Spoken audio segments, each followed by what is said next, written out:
अस्सलामु अलैकुम। सलीम गाढ़वी। अॼु असां सिंध जे मशहूरु शाइर सलीम गाढ़वी जो मुख़्तसर तारुफ़ पढ़ंदासीं।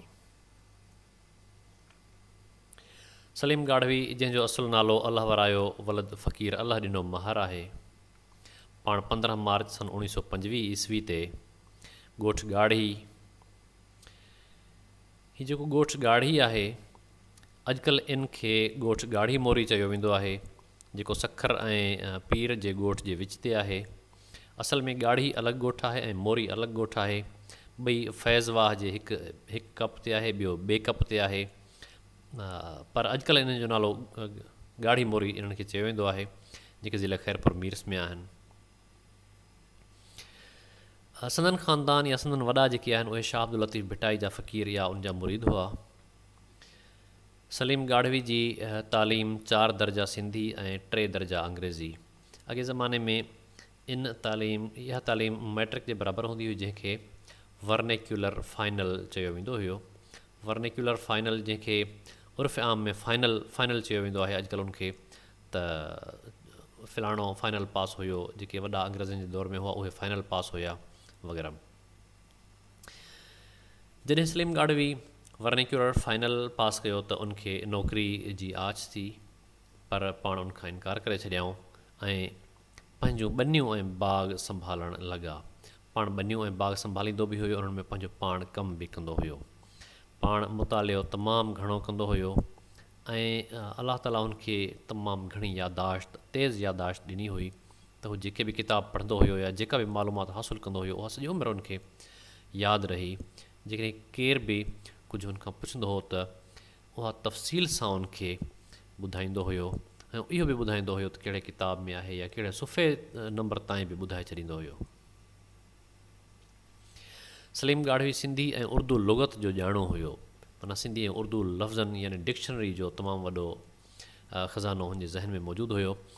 त ख़ैरपुर या उनजे ॻोठ या उनजे ओसे पासे जा जेके उस्ताद या तालीमदान कॾहिं सिंधी ऐं उर्दू जेके लफ़्ज़ में मुंझी पवंदा हुआ, त उहे सलीम गाढ़वी खां पुछणु ईंदा हुआ ऐं सलीम गाढ़वी उन्हनि खे उन लफ़्ज़ जे बुण बुनियाद ताईं सम्झाईंदो या सम्झाणियूं ॾींदो हुयो।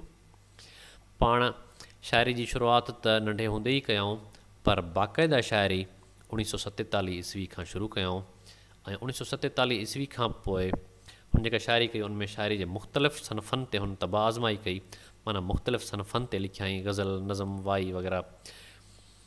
ऐं शाइरी में एतिरो त मशहूरु थियो जो हिंदुस्तान में बि हुनजी शाइरी पहुती, हिंदुस्तान में बि माण्हू हुनजी शाइरी पढ़ंदा हुआ। संदसि शाइरी तमामु शीरीन यानी मिठी ऐं मिठे लफ़्ज़नि में चयल आहे ऐं शाइरी तमामु पुख़्ती ऐं आला मयार जी आहे।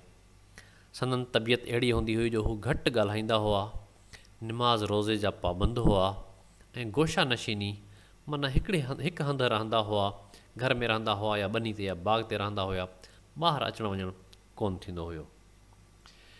1956 ईस्वी में सलीम गाढ़वी जे शागिर्दनि ऐं दोस्तनि बज़्म सलीम नाले सां हिकु अंजुमन यानी जमायत यानी मजलिस क़ाइमु कई, जेका गाढ़ी शहर में हुई, गाढ़ी ॻोठ में हुई। उन मजलिस, उन अंजुमन में सलीम गाढ़वी नौजवान शाइरनि खे शाइरी जी तरबियत ॾींदो हुयो।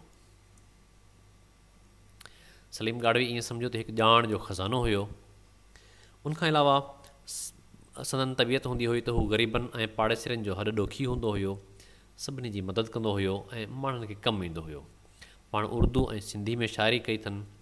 शाइरी जा मौज़ू मुख़्तलिफ़ अथनि, क़ौमी शाइरी बि कई अथनि, मज़हबी शाइरी बि कई अथनि, तरक़ी पसंदि शाइरी, माना जेका माण्हू खे रूहानी तरबियत ॾिए ऐं माण्हू खे कुझु सेखारे, माण्हुनि में तब्दीली ऐं सुजाॻी आणे, अहिड़ी शाइरी बि कई अथनि। पाण आख़िरी उमिरि में बीमार थी विया हुआ ऐं 4 सेप्टेम्बर सन 1987 ईस्वी में कराची जे हिकु इस्पताल में फ़ौत थी विया। पाण वसियत कयऊं त मूंखे पंहिंजे बाग़ में ई दफ़न कयो वञे, त गाढ़ी ॻोठ में संदन बाग़ में ई खेसि दफ़न कयो वियो। महिरबानी।